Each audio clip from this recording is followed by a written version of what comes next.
Hi welcome to Shailapuri YouTube channel. Good morning ಎಲ್ಲರಿಗೂ. ಎಲ್ಲರದು coffee tiffin ಆಯಿತಾ? ನಿಮ್ಮ ಮನೇಲಿ ಏನು ಸ್ಪೆಷಲ್ ಇವತ್ತು ಹೇಳಿ. ಇವತ್ತು ನಾನು ಎಣ್ಣೆ ಬದನೆಕಾಯಿ ಸಾಂಬಾರು ಮಾಡೋಣ ಅಂತ ಅಂದ್ಕೊಂಡಿದ್ದೀನಿ. ಹಾಗಾದರೆ ನಿಮಗೂ ತೋರಿಸ್ತೀನಿ ಬನ್ನಿ. ರೊಟ್ಟಿ ಮಾಡಿರೋದು ಆಲ್ಮೋಸ್ಟ್ ನಿಮಗೆ ಇನ್ನೊಂದು ವೀಡಿಯೋದಲ್ಲಿ ಸಿಗುತ್ತೆ ನೋಡಿ. ಫಸ್ಟು ಮೊನ್ನೆ ಹಾಕಿದ್ನಲ್ಲ ರೊಟ್ಟಿ ಅನ್ನ ಅದರಲ್ಲಿ ಯಾವ ಥರ ಮಾಡೋದು ಅಂತ ಅದನ್ನು ಹಾಕಿದ್ದೀನಿ ನೋಡಿ ಒಂದು ಸಲ. ಓಕೆನಾ? ಇಲ್ಲಿ ಮಸಾಲೆ ಐಟಮ್ ತೋರಿಸ್ತಿದ್ದೀನಲ್ಲ, ಇಲ್ಲ ಶೇಂಗಾ ಒಂದು ಸ್ಪೂನ್ ತೊಗೊಳ್ಳಿ ಸಾಕು. ಇದು ಚಿಕನ್ ಮಸಾಲ, ಸಾಂಬಾರು ಪುಡಿ ಮತ್ತು ಖಾರದ ಪುಡಿ. ಸಾಂಬಾರು ಪುಡಿ ಅಂದರೆ ಚಿಕನ್ಗೆ ಹಾಕ್ತೀವಲ್ಲ ಆ ಥರ ಸಾಂಬಾರು ಪುಡಿ. ಧನಿಯಾ ಪುಡಿ ಥರ ಬರುತ್ತಲ್ಲ ಅದು. ಈಗ ಹುರ್ಕೊಳ್ಳೋಣ ಬನ್ನಿ ಎಲ್ಲರೂ. ನಾನು ಇಲ್ಲಿ 1 ಸ್ಪೂನ್ ಅಷ್ಟೇ ತೊಗೊಂಡಿರೋದು. ನಾವು ಈ ಥರ ಸ್ವಲ್ಪ ಹುರ್ಕೊಂಡಿದ್ದೀನಿ. ಎಣ್ಣೆ ಹಾಕ್ತೀರ ಫಸ್ಟೇ ಹುರ್ಕೊಳ್ಳಿ. ಫಸ್ಟೇ ಎಣ್ಣೆ ಹಾಕಿದ್ರೆ ಅಷ್ಟಾಗಿ ಚೆನ್ನಾಗಿ ಟೇಸ್ಟ್ ಕೊಡೋಲ್ಲ ಅದು. ಹಾಗಾಗಿ ಇವಾಗ ನಾವು ತೊಗೊಂಡಿದ್ರಲ್ಲ ಶುಂಠಿ, ಬೆಳ್ಳುಳ್ಳಿ, ಈರುಳ್ಳಿ, ಮೆಣಸಿನ್ಕಾಯಿ, ಕೊತ್ತಂಬರಿ ಸೊಪ್ಪು, ಚಕ್ಕೆ, ಲವಂಗ ಮತ್ತು ಗಸಗಸೆ ಇಷ್ಟನ್ನು ಹಾಕಿ ಸ್ವಲ್ಪ ಹೊತ್ತು ಹುರ್ಕೊಳ್ಳೋಣ. ಫಸ್ಟು ಡ್ರೈಯಲ್ಲೇ ಹುರ್ಕೊಳ್ಳಿ. ಯಾವತ್ತೇ ಆಗಲಿ ಫಸ್ಟು ಡ್ರೈಯಲ್ಲಿ ಸ್ವಲ್ಪ ಹೊತ್ತು ಹುರ್ಕೊಂಡ್ಮೇಲೆ ಆಮೇಲೆ ಎಣ್ಣೆ ಹಾಕ್ಕೊಳ್ಳಿ. ಫಸ್ಟೇ ಹಾಕ್ಕೊಳ್ಳೋಕೆ ಹೋಗಬೇಡಿ. ನಾನಿಲ್ಲಿ ಮಸಾಲೆ ಸ್ವಲ್ಪ ಮಾಡ್ಕೊತಾ ಇದ್ದೀನಿ. ಕಾಯಿ ತುರಿ ಒಂದು ಸ್ವಲ್ಪ ಇದು ಬರುತ್ತಲ್ಲಪ್ಪ, ಒಣ ಕೊಬ್ಬರಿ ಬರುತ್ತಲ್ಲ ಆ ಥರ ಇದ್ದರೆ ಚೆನ್ನಾಗಿರುತ್ತೆ ಈ ಸಾಂಬಾರಿಗೆ.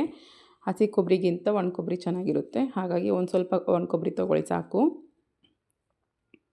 ನಾನಿಲ್ಲೊಂದು 4 ಮೆಂಬರ್ಸ್ಗೆ ಆಗೋಷ್ಟು ಮಾಡ್ತಿದ್ದೀನಿ.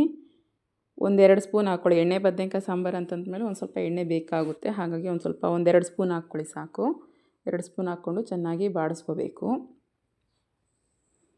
ಇಲ್ಲಿ ಬಾಡಿದೆ ನೋಡಿ ಈ ಥರ. ಇಷ್ಟು ಬಾಡಿಕೊಂಡ್ರೆ ಸಾಕು. ಒಂದು ಸ್ವಲ್ಪ ಗೋಲ್ಡನ್ ಬ್ರೌನ್ ಬಂದರೆ ಸಾಕು. ಈಗ ಇದಕ್ಕೆ ಬೇಕಾಗಿರೋ ಮಸಾಲೆ ಐಟಮ್ಸು: ಸಾಂಬಾರು ಪುಡಿ, ಧನಿಯಾ ಪುಡಿ, ಖಾರದ ಪುಡಿ ಮತ್ತು ಚಿಕನ್ ಮಸಾಲ. ನೀವು ಖಾರಕ್ಕೆ ಮೆಣಸಿನ್ಕಾಯಿ ಹಾಕ್ಕೊಂಡಿರ್ತೀರ, ಖಾರಕ್ಕೆ ಎಷ್ಟು ಬೇಕೋ ಅಷ್ಟೇ ಹಾಕ್ಕೊಳ್ಳಿ ಖಾರದ ಪುಡಿ. ಓಕೆನಾ? ಜಾಸ್ತಿ ಸ್ಪೈಸಿ ಇಟ್ಕೊಳಕ್ಕೆ ಹೋಗ್ಬಿಡಿ, ಚೆನ್ನಾಗಿರಲ್ಲ. ಇದಿಲ್ಲ ಆಗಿದೆ, ಆರೋದಕ್ಕೆ ಇಟ್ಟಿದ್ದೀನಿ. ಇಲ್ಲಿ ಕಾಯಿ ತುರಿ ಹಾಕ್ಕೊತಿದ್ದೀನಿ ನೋಡಿ. ಅಷ್ಟು ಸಾಕು. ಒಂದು 4 ಸ್ಪೂನ್ ಇದೆ ಅದು. ಕಾಯಿ ತುರಿ ನಾನು ತುರಿದು ಇಟ್ಕೊತೀನಲ್ವ ಅದಕ್ಕೆ. ಇವಾಗ ಇದು ಆರಿದೆ, ಅದನ್ನು ಮಿಕ್ಸಿಗೆ ಹಾಕ್ಕೊಳ್ಳೋಣ. ನೀರು ಹಾಕ್ಕೊತಿರೇ ಫಸ್ಟ್ ಒಂದು ಸಲ ಮಿಕ್ಸಿಗೆ ಹಾಕ್ಕೊಳ್ಳಿ.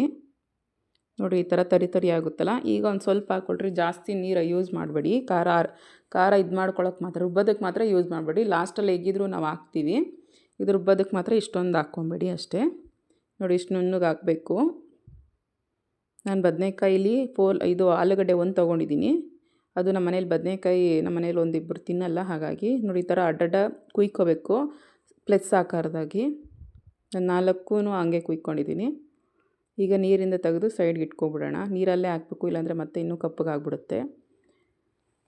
ಇವಾಗ ಆ ಮಸಾಲೆ ಇದೆಯಲ್ಲ ಫಿಲ್ ಮಾಡ್ಕೋಬೇಕು. ಆ ಒಳಗಡೆ ಫಿಲ್ ಮಾಡ್ಕೊಳ್ಬೇಕು. ನೋಡಿ ಈ ಥರ ಫಿಲ್ ಮಾಡ್ಕೊಂಡು ಇಟ್ಕೋಬೇಕು ಈ ಥರ.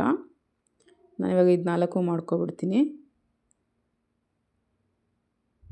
ಫಿಲ್ ಮಾಡಿ ಇಟ್ಕೊಂಡ್ರೆ ಅದು ಏನಂತಾರೆ, ಖಾರ ಎಲ್ಲ ಬದನೆಕಾಯಿ ಒಳಗಡೆಗೆ ಹೋಗುತ್ತೆ. ಕೊನೆ ಆಗೋವರೆಗೂ ಆ ಖಾರ ಅನ್ನೋದು ಹಂಗೆ ಇರುತ್ತೆ. ಹಾಗಾಗಿ ಫಿಲ್ ಮಾಡ್ಕೊಂಡು ಇಟ್ಕೊಂಡ್ರೆ ಚೆನ್ನಾಗಿರುತ್ತೆ ಅಂತ. ಹಂಗಂಗೆ ಹಾಕ್ಬಿಟ್ರೆ ಏನಾಗುತ್ತೆ ಅಂದರೆ ಒಳಗಡೆ ಎಲ್ಲ ಹೋಗಲ್ಲ, ಉಪ್ಪು ಖಾರ ಅನ್ನೋದು ಒಳಗಡೆ ಎಲ್ಲ ಹೋಗಲ್ಲ. ಅದಕ್ಕೆ ಘಾಟ್ ಇಟ್ಕೊತೀವಿ, ಚೆನ್ನಾಗಿರುತ್ತೆ.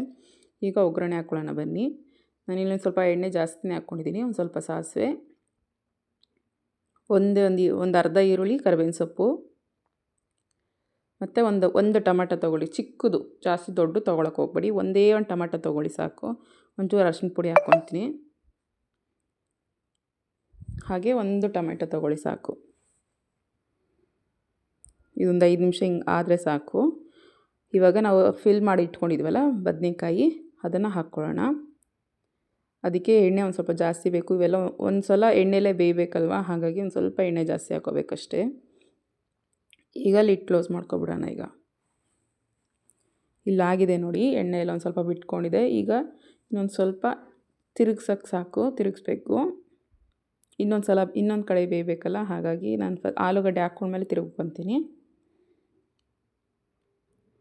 ಈಗ ಒಂದು ಆಲೂಗಡ್ಡೆ ಹಾಕ್ಕೊತಿದ್ದೀನಿ ಅಷ್ಟೇ. ನೀವು ಇಲ್ಲ ಬದನೆಕಾಯಿ ನಾವು ತಿನ್ನಲ್ಲ ಅನ್ನೋರು ಇದೇ ಸೇಮ್ ಮಸಾಲೆನೇ ಆಲೂಗಡ್ಡೆ ಹಾಕ್ಕೊಂಡ್ರೆ ಸಕ್ಕತ್ತಾಗಿರುತ್ತೆ. ಆಲೂಗಡ್ಡೆ ಮಸಾಲೆ ಅಂತೀವಿ ನಮ್ಮ ಕಡೆ, ಸಕ್ಕತ್ತಾಗಿರುತ್ತೆ. ಬದನೆಕಾಯಿ ಹಾಕ್ಕೊಳ್ಳಲ್ಲ ಅಂದರೂ ಪರವಾಗಿಲ್ಲ, ಬರೀ ಆಲೂಗಡ್ಡೆಯಲ್ಲೇ ಈ ಥರ ಮಾಡ್ಕೊಬೋದು, ಚೆನ್ನಾಗಿರುತ್ತೆ. ಆಲೂಗಡ್ಡೆ, ಬೆಂಡೆಕಾಯಿ ಎರಡನ್ನೂ ಹಾಕ್ಕೊಂಡು ಮಾಡ್ಕೊಬೋದು. ಮಸಾಲೆ ಸೇಮ್ ಮಸಾಲೆ, ಚೆನ್ನಾಗಿರುತ್ತೆ. ನೀವು ಒಂದು ಸಲ ಟ್ರೈ ಮಾಡಿ. ಓಕೆನಾ? ನೋಡಿ ಈ ಥರ ನಾನು ಟರ್ನ್ ಮಾಡ್ಕೊಂಡು ಇನ್ನೊಂದು ಸಲ ಕ್ಲೋಸ್ ಮಾಡ್ಕೊತೀನಿ. ಈಗ ಇದಾಗಿದೆ ನೋಡಿ, ಒಂದು ಸ್ವಲ್ಪ ಬಿಟ್ಟಿದೆ, ಎಣ್ಣೆ ಎಲ್ಲ ಬಿಟ್ಕೊಂಡಿದೆಯಲ್ವ. ಈಗ ಇನ್ನೊಂದು ಸಲ ಟರ್ನ್ ಮಾಡ್ಕೊಳ್ಳೋಣ. ಉಪ್ಪು ಹಾಕ್ಕೊಂಬಿಡಿ. ನಾನು ರುಬ್ಬಕ್ಕೆ ಹಾಕ್ಕೊಂಡಿರಲಿಲ್ಲ, ಇವಾಗ ಹಾಕ್ಕೊತಿದ್ದೀನಿ. ಈಗ ರುಬ್ಬಿರೋ ಮಸಾಲೆ ಒಂದು ಸ್ವಲ್ಪ ಮಿಕ್ಕಿರುತ್ತಲ್ಲ, ಅದನ್ನು ಇದ್ರ ಮೇಲೆ ಸ್ಪ್ರೆಡ್ ಮಾಡ್ಕೊಳ್ಳೋಣ. ಆದರೆ ಇದು ಟೈಮ್ ಟೇಕಿಂಗ್, ಬಟ್ ಆದರೆ ಟೇಸ್ಟ್ ಚೆನ್ನಾಗಿರುತ್ತೆ, ಸಕ್ಕತ್ತಾಗಿರುತ್ತೆ. ಗೀ ರೈಸ್ಗೆ ಆಗಲಿ ಮತ್ತು ಚಪಾತಿ, ರೋಟಿ ಎಲ್ಲದಕ್ಕೂ ಚೆನ್ನಾಗಿರುತ್ತೆ. ಒಳ್ಳೆ ಕಾಂಬಿನೇಷನ್ನು. ನೀವು ಒಂದು ಸಲ ಟ್ರೈ ಮಾಡಿ, ಓಕೆನಾ? ಈಗ ಇನ್ನೊಂದು ಸಲ ಲಿಡ್ ಕ್ಲೋಸ್ ಮಾಡ್ಕೊಂಬಿಟ್ಟು ಈಗ ಓಪನ್ ಮಾಡೋಣ. ನೋಡಿ ಇಲ್ಲಾಗಿದೆ. ನೀವು ಗೀ ರೈಸ್ಗೆ ಎಂದಕ್ಕಾದರೂ ಬೇರೆ ರೈಸ್ ಟೈಮ್ಗೆ ಏನಾದರೂ ಮಾಡ್ಕೊತೀವಿ ಅಂದರೆ ಇದೇ ಇದರಲ್ಲಿ ಇನ್ನೊಂದು ಸ್ವಲ್ಪ ಲೋ ಫ್ಲೇಮಲ್ಲೇ ಒಂದು ಸ್ವಲ್ಪ ಹೊತ್ತು ಬೇಯಿಸ್ಕೊಳ್ಳಿ. ಅದು ಏನಂದರೆ ಬದನೇಕಾಯಿ ಇದ್ರೇ ಚೆನ್ನಾಗಿರುತ್ತೆ ಗೀ ರೈಸ್ಗೆಲ್ಲ. ಹಾಗಾಗಿ ಈ ಲೋ ಫ್ಲೇಮಲ್ಲೇ ಇಟ್ಕೊಂಡು ಬೇಯಿಸ್ಕೊಳ್ಳಿ. ಇಲ್ಲ ನಮ್ಮ ರೊಟ್ಟಿ, ಚಪಾತಿ, ದೋಸೆ ಅಂಥವಕ್ಕಾದರೆ ಸ್ವಲ್ಪ ನೀರು ಹಾಕ್ಕೊಳ್ಳಿ. ಮಸಾಲೆ ರುಬ್ಕೊಂಡಿರ್ತೀವಲ್ಲ ಆ ನೀರೇ ಒಂದು ಸ್ವಲ್ಪ ಹಾಕ್ಕೊಳ್ಳಿ ಸಾಕು. ಅದು ಹಾಕ್ಕೊಂಡು ನಾವು ಹೆಂಗಿದ್ರು ಕಡಲೆ ಬೀಜ ಹಾಕ್ಕೊಂಡಿದ್ದೀವಲ್ಲ ಒಂದು ಸ್ವಲ್ಪ ಗಟ್ಟಿ ಬಂದುಬಿಡುತ್ತೆ ಮಸಾಲೆ. ಇಲ್ಲಿ ಇನ್ನೂ ಬಂದಿಲ್ಲ ನೋಡಿ, ಸ್ವಲ್ಪ ಗಟ್ಟಿ ಬರಬೇಕು. ನಾನು ಇವಾಗ ಈ ಬದನೇಕಾಯಿ ಬೆಂದಿದೆಯಲ್ಲ ಅಂತ ನೋಡ್ಕೊಳ್ಳಿ. ನಾನಿಲ್ಲಿ ಆಲೂಗಡ್ಡೆ ಬೆಂದಿದೆಯಲ್ಲ ಅಂತ ನೋಡ್ಕೊತಿದ್ದೀನಿ ನೋಡಿ. ಸಾಕು, ಇಷ್ಟು ಮಾತ್ರ ಬೆಂದರೆ ಈಗ ಹೈ ಫ್ಲೇಮ್ ಇಟ್ಕೊಂಡು ಒಂದು ಸ್ವಲ್ಪ ಗಟ್ಟಿ ಮಾಡ್ಕೊಬಿಡಿ ಸಾಕು. ಈಗ ಇಷ್ಟು ತೆಳ್ಳಗಿದೆಯಲ್ಲ, ಒಂದು ಹೈ ಫ್ಲೇಮ್ ಮಾಡ್ಕೊಂಡಿದ್ದೀವಿ ಅಂದರೆ ಸ್ವಲ್ಪ ಗಟ್ಟಿ ಆಗುತ್ತೆ. ಅದು ಶೇಂಗಾ ಹಾಕಿರೋದಕ್ಕೋಸ್ಕರ ಇನ್ನೂ ಆರಿದ್ಮೇಲೆ ಇನ್ನೂ ಗಟ್ಟಿ ಆಗುತ್ತೆ. ನೋಡಿ ಇಲ್ಲಾಗಿದೆ. ಎಷ್ಟು ಗಟ್ಟಿ ಸಾಕು. ಬದನೇಕಾಯಿ ನೋಡಿ ಒಂದು ಸ್ವಲ್ಪನೂ ಬಿಟ್ಕೊಂಡಿಲ್ಲ, ಅದು ಹಾಗೆ ಇದೆ. ಆದರೆ ಫುಲ್ಲು ಬೆಂದಿರುತ್ತೆ. ಲೋ ಫ್ಲೇಮಲ್ಲಿ, ಅದಕ್ಕೆ ಹೇಳಿದ್ದು ಮಸಾಲೆಯಲ್ಲೇ ಲೋ ಫ್ಲೇಮಲ್ಲೇ ಬೇಯಿಸ್ಕೋಬೇಕು ಅನ್ನೋದಕ್ಕೆ. ಲಾಸ್ಟಲ್ಲಿ ಸ್ವಲ್ಪ ಕೊತ್ತಂಬರಿ ಸೊಪ್ಪು ಹಾಕ್ಕೊಂಬಿಡೋಣ. ಈಗ ಸರ್ವ್ ಮಾಡಿಕೊಂಡು ನೀವು ಯಾವುದಾದ್ರೂ ಸರಿ, ಗೀ ರೈಸ್, ಚಪಾತಿ ಹಾಗೂ ದೋಸೆ ಯಾವುದಾದ್ರೂ ಸರಿ. ನಾನಿಲ್ಲಿ ರೊಟ್ಟಿ ಮಾಡ್ಕೊಂಡಿದ್ದೀನಿ, ಅಕ್ಕಿ ರೊಟ್ಟಿ. ಹಾಗಾಗಿ ಅದಕ್ಕೆ ಸರ್ವ್ ಮಾಡ್ಕೊತಿದ್ದೀನಿ. ನನ್ನ ಫೇವ್ರೆಟ್ ಅಂದರೆ ಇದೆ, ಎಣ್ಣೆ ಬದನೇಕಾಯಿ ಅಂದರೆ ನನಗೆ ತುಂಬ ಇಷ್ಟ.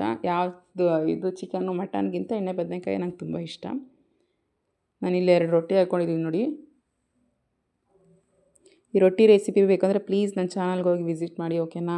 ಇನ್ನು ಯಾರೆಲ್ಲ ನನ್ನ ಚಾನಲ್ ನೋಡಿಲ್ಲ ಅಂದರೆ ಪ್ಲೀಸ್ ಸಬ್ಸ್ಕ್ರೈಬ್ ಮಾಡ್ಕೊಳ್ರಿ. ಯಾವ್ದಾರ ಟೇಸ್ಟ್ ಇಷ್ಟ ಆಯಿತು ಅಂದರೆ ಒಂದಿಬ್ಬರಿಗೆ ಶೇರ್ ಮಾಡಿ ಪ್ಲೀಸ್. ಒಬ್ಬೊಬ್ಬರು ಇಬ್ಬಿಬ್ರಿಗೆ ಶೇರ್ ಮಾಡಿದ್ರೆ ನನಗೂ ಯೂಸ್ ಆಗುತ್ತೆ ಅಲ್ವಾ?